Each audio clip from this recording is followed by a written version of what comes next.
dalam kitab Maulid At-Tiba, tepatnya di dalam syarah Maulid Tibai, bahwa Imam Abdurrahman At-Tibai beliau menceritakan pada satu ketika di negeri beliau di Zabid. Zabid itu ujungnya negara Yaman. Jadi antara Mekah dengan Yaman itu, Madinah dengan Yaman itu, kalau zaman dulu perjalanan dari Yaman ke Mekah itu memakan waktu 2 minggu dengan onta. Karena zaman dulu belum ada mobil, belum ada kapal laut, belum ada pesawat. Zaman Imam Abdurrahman At-Tiba orang masih banyak pakai onta. Suatu ketika pengarang Maulid Tiba ini, Sahibul Maulid, beliau hendak melaksanakan ziarah. Beliau hendak melaksanakan ziarah ke makam Nabi dengan para sahabat-sahabatnya. Akhirnya dikumpulin ini sahabat-sahabat Sahibul Maulid. Wahai sahabat-sahabatku, ayo kita ziarah ke makam Nabi Muhammad SAW. Lagi musyawarah, lagi ngerempuk ngomongin masalah perjalanan ke Madinah. Tiba-tiba ada anak kecil yang umurnya belum sampai 15 tahun. Kalau di riwayatnya umurnya antara 8 sampai 11 tahun. Ini anak belum balik. Anak sekecil-kecil ini, mungkin lebih kecil lagi. Ini anak kecil, dia datang ke Imam Abdurrahman. Dia bilang sama Imam, wahai Imam, aku dengar kabar engkau dengan rombonganmu akan berziarah ke makam Nabi Muhammad SAW. Wahai Imam, bisakah kau izinkan aku untuk ikut denganmu berziarah ke makam Nabi Muhammad SAW? Bergejolak hati ini rindu dan cinta kepada Nabi. Ingin rasanya aku berziarah ke makam Nabi Muhammad SAW. Anak kecil umur 9 sampai 11 udah ngerti cinta kepada Nabi, sudah ngerti rindu kepada Nabi. Akhirnya Imam Abdurrahman bilang sama sahabat-sahabatnya, wahai sahabatku, gimana ini? Ini ada anak kecil, dia pengen ikut ziarah ke Madinah. Sahabatnya semuanya nolak. Wahai Imam, ini urusannya repot kalau kita bawa nih anak kecil. Kita perjalanan ini 2 minggu, melalui padang pasir, melalui lembah-lembah, nanti panas luar biasa, malam kedinginan. Ini anak fisiknya belum kuat untuk ikut ziarah sama kita ke makam Nabi Muhammad. Akhirnya Imam Abdurrahman bilang sama ini anak kecil, wahai anak kecil, sudah aku musyawarahkan dengan sahabat-sahabatku, perjalanan ini bukan perjalanan biasa. Ini perjalanan luar biasa.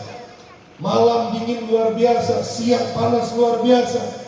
Saya kira kamu tidak akan kuat menempuh perjalanan ini. Tunggulah sebentar, sabar sebentar sampai kau berumur 15 tahun. Kau sudah dewasa, kau sudah balik. Nanti aku akan ajak kau untuk berziarah ke makam Nabi Muhammad SAW. Ini anak kecil mendengar jawaban itu dari Al-Imam Abdurrahman, dia menangis. Dia menangis sedih karena tidak diizinkan untuk berziarah ke makam Nabi Muhammad SAW. Singkat cerita, berangkatlah Imam Abdurrahman At-Tibai dengan rombongannya, dengan ontaknya ke makam Nabi Muhammad SAW. Jadi orang dulu itu kalau perjalanan dengan ontak, mereka akan bangun arabah. Arabah itu apa? Tenda di atas ontak untuk bekal-bekal. Nah itu tenda, nanti ada gorden yang turun ke bawah. Itu orang-orang Arab dulu. Ada 1-2 onta memang dipersiapkan khusus untuk bekal-bekal mereka, untuk pakaiannya, untuk makanannya. Karena perjalanan yang ditempuh ini memakan waktu 2 minggu. Dilewatilah itu perjalanan dengan Al-Imam Abdurrahman At-Tibai dengan para sahabatnya selama 2 minggu. Begitu sampai di kota Madinah, sampai di depan masjid Nabi Muhammad SAW, diturunin itu semua bekal-bekal di masjid Madinah zaman dulu. Itu lain sama masjid Madinah zaman sekarang. Apaan tuh? Fatimah dijelaskan. Masjid Nabawi zaman dulu itu kecil sekali, sebesar raudhah dengan makamnya Nabi Muhammad. Itu Masjid Nabawi zaman dulu. Jadi kota Madinahnya zaman dulu itu Masjid Nabawinya sekarang. Sekarang Masjid Nabawi kita kalau ke sana itu puluhan hektar. besar sekali. Nah itu kota Madinah zaman Nabi dulu sebesar kota Masjid Nabawi sekarang. Begitu sampainya Imam Abdurrahman Ad-Diba di depan Babu Jibril, di depan pintu turbahnya Nabi Muhammad SAW, diturunkanlah bekal-bekal dari tempat. Semua bekal sudah diturunkan. Tidak ada satu tas, tidak ada satu barang pun yang tertinggal di atas ontanya, tidak di atas ontanya Imam Abdurrahman Ad-Diba. Semua barang sudah turun. Ketika beliau hendak berziarah ke makam Nabi, tiba-tiba terdengar suara barang yang jatuh dari ontanya. Barangnya ini lain karena beliau cuma bawa baju sama makanan. Tapi ini barang jatuh bagaikan besi yang jatuh dari tempat yang tinggi. Akhirnya dihampiri ini ontak sama Imam Abdurrahman. Dicari-cari, dicek barang mana yang jatuh. Dilihat di atas ontak, barangnya semua sudah bersih. Dilihat di bawahnya, semuanya sudah bersih. Begitu diangkat gorden ontak yang dinaiki oleh Imam Abdurrahman Ad-Dibai, rupanya ketika diangkat terdapat anak kecil yang izin untuk ikut ziarah ke makam Nabi Muhammad SAW. Rupanya ini anak kecil dia gelantungan di bawah ontaknya Imam Abdurrahman. Dari Zamit Yaman sampai ke Madinah, perjalanan 2 minggu dia bergelantungan di bawah ontaknya. Dikorbankan kesehatannya. 2 minggu dia tinggalkan makan, 2 minggu dia tinggalkan minum. Bahkan 2 minggu kalau kita dalam kondisi bergelantungan tidak mungkin kita bisa tidur.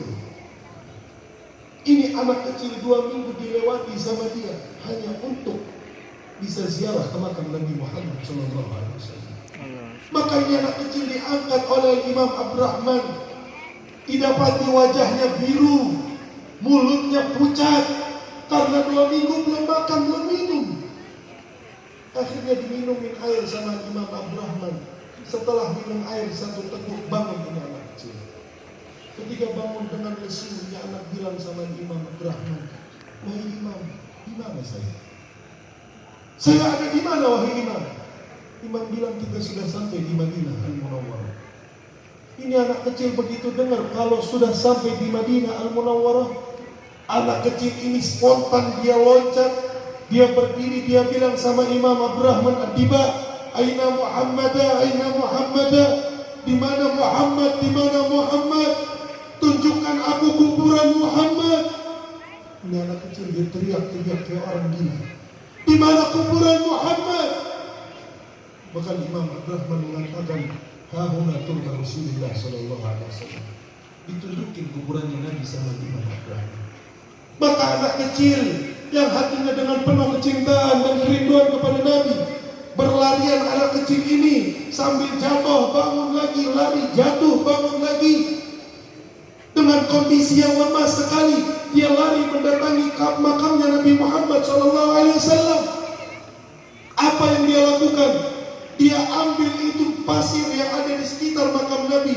Dia mandikan badannya dengan pasir sambil mengatakan, "Wa Muhammad, wa Muhammad, wa Muhammad, Muhammad, Muhammad, Muhammad."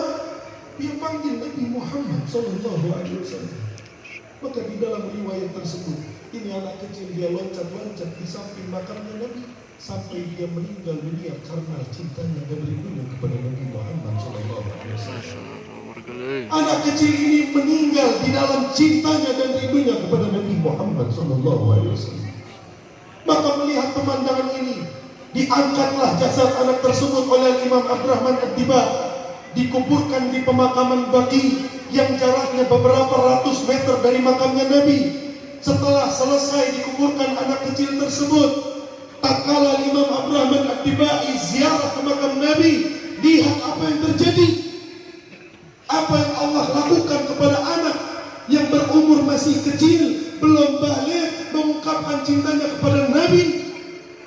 Tatkala Imam Abdurrahman Ad-Diba berdiri di hadapan makamnya Nabi, mengatakan, "Assalamualaikum warahmatullahi wabarakatuh." Dengan izin Allah, dengan kekuasaan Allah, nisan anak kecil yang berada di pemakaman Baqi yang jaraknya beberapa ratus meter, dengan izin Allah nisan tersebut lari sampai menempel dengan nisan Nabi Muhammad SAW. Bersentuhan antara nisan anak kecil tersebut dengan nisannya Nabi Muhammad Sallallahu Alaihi Wasallam. Setiap ziarah Imam Abdurrahman At-Tiba ke makam Nabi, pastilah nisan anak kecil tersebut akan berdekatan dengan nisannya Nabi. Maka hadirin yang dirahmati oleh Allah, ini anak kecil, dia tidak kenal perjuangan Nabi. Dia tidak tahu pengorbanan Nabi. Mungkin dia hanya mengenal Nabi sebatas Muhammad adalah anaknya Abdullah, Muhammad adalah anaknya Aminah, Muhammad adalah suaminya Khadijah, Muhammad adalah orang tuanya Fatimah. Hanya sebatas itu dia mengenal Nabi. Namun dia cinta dan rindu kepada Nabi, sampai-sampai dia meninggal di dalam cintanya kepada Nabi. Betapa jauhnya kita dengan Nabi Muhammad Sallallahu Alaihi Wasallam. Apaan tuh? Betapa jauhnya kita dari kata-kata cinta kepada Nabi. Sudahlah kenal dengan perjuangan Nabi, sudahlah kenal dengan kemuliaan Nabi. Tidakkah tumbuh di dalam hati kita kecintaan yang tulus kepada Nabi? Kemudian ketika cinta itu tidak ada di dalam hati, kita mengatakan isfa'lana ya Rasulullah. Dengan pedenya kita katakan berilah kami syafaat ya Rasul. Sedangkan setiap harinya kita nodai hatinya Nabi, kita tusuk hatinya Nabi dengan kemaksiatan-kemaksiatan kita. Anak kecil dimuliakan oleh Allah karena cinta kepada Nabi Muhammad Sallallahu Alaihi Wasallam.